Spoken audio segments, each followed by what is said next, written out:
Tuendelee na kipindi chetu cha Biochemistry, na kwenye kipindi hichi tutaenda kuangalia kuhusu Enzyme Inhibition. Kwenye kipindi kilichopita tulikuwa tunaangalia kuhusu factors affecting the enzyme reactions au factors affecting the enzyme catalyzed reaction. Usisahau kusubscribe channel na kushare video kwa wanafunzi wenzako. Pia vipindi vya advanced mathematics, advanced physics pamoja na biology na vya O level kwa masomo hayo vitakuwa vinaendelea katika channel hii. Kwa hiyo kwanza tuanze kudiscuss kuhusu enzyme inhibition. Now, certain molecules can inhibit the activity of an enzyme. Tunavyosema inhibition manake ni kuinhibit, manake ni kuzuia. Kwa hiyo enzyme inhibition tunaangalia ni kwa jinsi gani baadhi ya vitu vinaweza vikazuia enzyme kufanya kazi au vikapunguza uwezo wa enzyme kufanya kazi. Now when we are talking about enzyme inhibition occur in living organisms as the means of controlling enzymatic reactions. Kwa hiyo baadhi ya mazingira enzymatic reactions should be controlled, kwa sababu zikiongezeka rate yake they can affect the body. For example, respiration reaction kama glycolysis ni enzyme controlled reaction. Kwa hiyo tunavyotaka kucontrol glycolysis, we control the enzymes controlling the process of glycolysis, as we shall see later in respiration. Now, enzyme inhibitors, these are small molecules which can reduce the rate of enzyme controlled reaction. So we shall see different inhibitors such as drugs and poisons. Many drugs and poisons also act as enzyme inhibitors. Thus, enzyme can be poisoned by agents that form highly stable covalent bonds with groups inside the active site and thereby interfere with formation of enzyme substrate complex. Kwa hiyo dawa nyingi ambazo ukienda hospitali unapewa, zile dawa mara nyingi zinakuwa ni enzyme inhibitor. Kwa nini zinakuwa ni enzyme inhibitor? Manake zina uwezo wa kuinteract with enzymes of the infections. Labda kwa mfano unaweza kukuta dawa umepewa dawa labda ni antibiotics, manake ni antibacterial, inaenda kuua bacteria. Manake hiyo dawa mara nyingi unaweza kukuta ina uwezo wa kwenda kuinhibit some of the enzymes labda zinazoenda catalyze the synthesis of the cell wall of the bacteria. Kwa hiyo tayari ile dawa manake ikienda ika stop the synthesis of cell wall bacteria na ina stop vipi? Kwa kuinterfere with the enzyme, kuinhibit the enzyme. Kwa at the end of the day bacteria watashindwa kureplicate na watadai. Na baadhi ya dawa unaweza kukuta zinaenda kuinterfere with the enzymes of the DNA synthesis and etc. Lakini most of drugs and the poisons zina act as enzyme inhibitor. Ndio maana tutaenda kuona hata kwa respiration compound kama cyanide ina act as enzyme inhibitor kwenye oxidase enzymes ambazo zinapatikana kwenye electron transport chain. Na ndio maana cyanide ina uwezo mkubwa sana wa kumuua binadamu. Kwa sababu gani? Kwa sababu yenyewe inaenda kuinterfere with the reactions of respiration and hence it acts as poison. Na ndio maana ni some of the tribes kama Wachaga wanazuia kula mihogo kwa sababu mihogo imecontain cyanide. Baadhi ya categories za mihogo zimecontain cyanide ambazo zina act as enzyme inhibitors, hence zinaweza kapelekea death. So now we have two groups of enzyme inhibitors which are competitive and non-competitive inhibitors, and we'll go to discuss about each type of inhibitor, starting with competitive inhibitors. Inhibitors sometimes they can be classified as reversible or irreversible, as we shall see later, but the major categories they are competitive and non-competitive. Now when we are starting with competitive inhibitors, these molecules they have the same structure and shape as the shape of the substrate.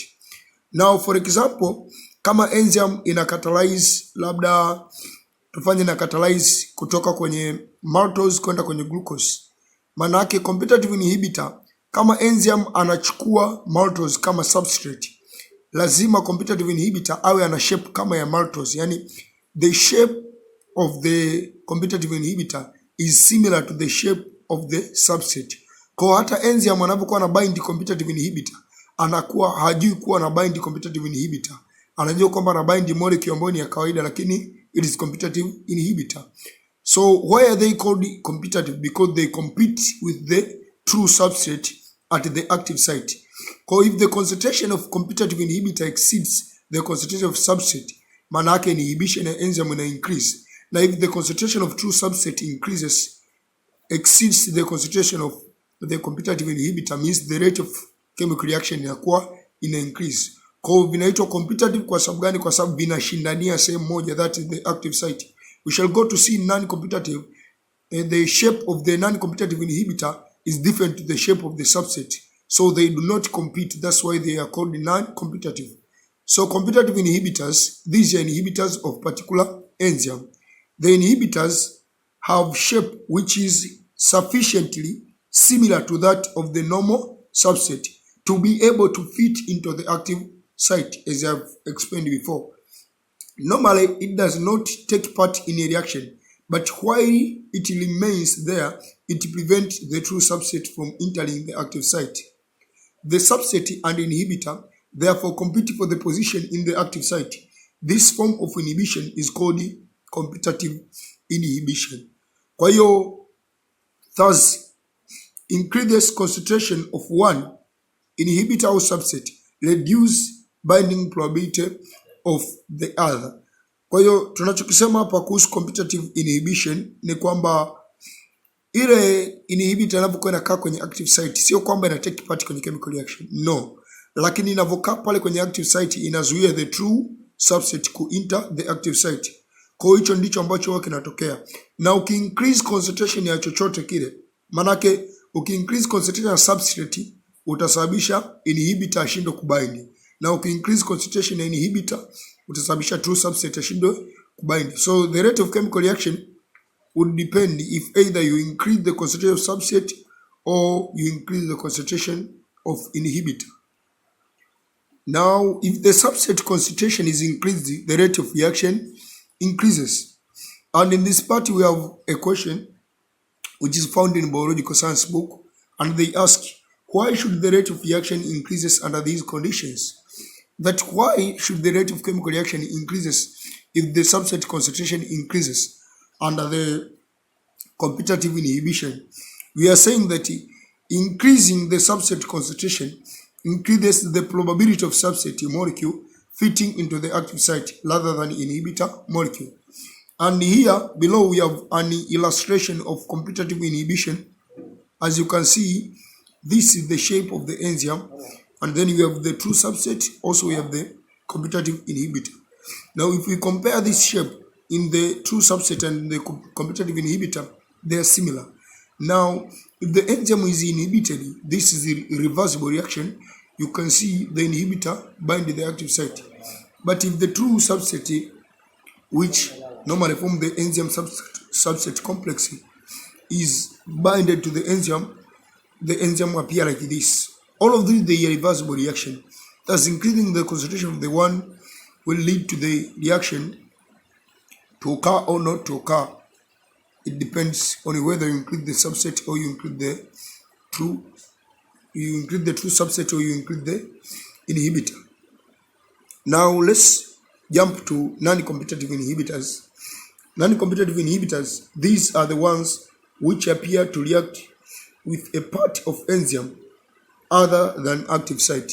So non-competitive inhibitors, they react with the part of the enzyme other than active site. So hapa manake tunakuwa tuna site nyingine. Since in the non-competitive inhibitors complexes with the site other than the active site, it cannot be displaced from its binding site by the competition of the substrate molecule. Kwa nini ambacho kinatokea hapa? Manake hiyo inhibitor ikibind kwenye hiyo site, kitakachotokea utakuta kwamba the active site ya enzyme yako imebadilika, na ikibadilika active site ya enzyme yako, utakachokuja ukiona ni kwamba true substrate itashindwa kubind, na tutaenda kuiona hiyo mbele kidogo. Ngoja tuangalie kuhusu reversible na irreversible inhibition, then tutarudi kwenye non-competitive inhibition. So reversible inhibition ni ile inhibition ambayo inhibitor anabind, lakini anabind with weak bonds, which are easily broken, na zikiblock zinasababisha enzyme rudi kwenye hali yake ya kawaida, anaendelea kufanya kazi. So in the one in which an inhibitor binds to the active site of the enzyme with weak bonds such as hydrogen bonds which are easily broken. Now inhibitors affect the enzymes so long as they are attached to it. For non-competitive reversible inhibitors, which does not bind to the active site, they do not affect ability of the substrate to bind with the enzyme, but it makes it impossible for the catalysis to take place. As soon as they are detached, the enzyme can function normal again. So non-competitive reversible inhibitors, wenyewe kibind kwenye enzyme, substrate anaweza kabind lakini anashindwa kuwa digested au reaction inakuwa haiwezi kuendelea. Lakini kwenye environment ambazo substrate atakuwa released as soon as the substrate is released, reaction inaendelea kama kawaida. Kwa hiyo hivyo ndivyo ambavyo reversible, as soon as inhibitor is released, reaction inaendelea kama kawaida. Na kwenye irreversible inhibition, now here inhibitor attaches to an enzyme with strong covalent bonds which are difficult to break without damaging the enzyme. All inhibitors bind permanently and tightly to the enzyme and destroy their catalytic properties. So now let's come back to the non-competitive reversible inhibition. Non-competitive reversible inhibition, because when we are talking of competitive inhibition, we don't have reversible and irreversible. All of the competitive inhibitions, they are reversible, but in non-competitive we have reversible and irreversible. That's why we discussed first about irreversible and irreversible before coming to the discussion of every type. Now let's start with non-competitive reversible inhibition. This type of inhibitor has no structural similarity to the substrate and combines with the enzyme at a point other than its active site. Kwa hiyo hii inhibitor inaenda kubind kwenye enzyme sehemu ambapo sio active site. The inhibitor does not affect the ability of the substrate to bind with the enzyme, but it makes it impossible for the catalysis to take place, as I have explained before. Now the rate of the reaction decreases with increased inhibitor concentration. When inhibitor saturation is reached, the rate of reaction will be almost nil, yani itakuwa ni almost zero. The increase in substrate concentration does not affect the rate of chemical reaction. This is different from the competitive inhibition, where the increase in the substrate concentration would increase the rate of chemical reaction. So as you can see in the diagram here, we have our enzyme and then we have an inhibitor here. Now the non-competitive reversible inhibitor binds to the site which is away from the active site of the enzyme. So the substrate can bind there, but the enzyme substrate complex is formed, but the enzyme product complex can never be formed because the enzyme cannot catalyze the reaction. The good example of non-competitive reversible inhibitor is cyanide, which I explained earlier, that cyanide inhibits the reactions of respiration. It attached itself to the enzyme cytochrome oxidase, thereby inhibiting respiration. So as we shall see later in respiration, how cyanide inhibits the process of respiration. Now let's finish with the non-competitive irreversible inhibition. These inhibitors combine permanently with an enzyme at the active site or elsewhere. Either way, the change in the structure of the enzyme makes it ineffective as a catalyst. The change may cause the protein or enzyme molecule to precipitate, means to become solid. Precipitating means is becoming solid. Now we have few examples here of non-competitive irreversible inhibitors. Our first example is ions of heavy metals like mercury, silver, and arsenic, and certain iodine containing compounds. Very small concentration, they completely inhibit some enzymes. Na ndio maana watu ambao wanachimba migodi wanasema kwamba mercury is very dangerous unavyoitumia. Kwa sababu gani? A small concentration of mercury, a small concentration of heavy metals like mercury, silver and arsenic or iodine containing compound, they can completely inhibit some enzymes na zikasababisha death.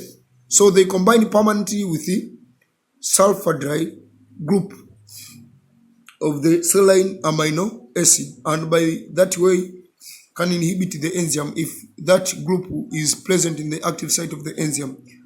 And our second example of the irreversible, non-competitive irreversible inhibitor, the nerve gas or DFP. Now sometimes this name is very difficult to read it.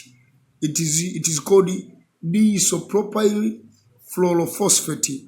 It's designed for use in warfare.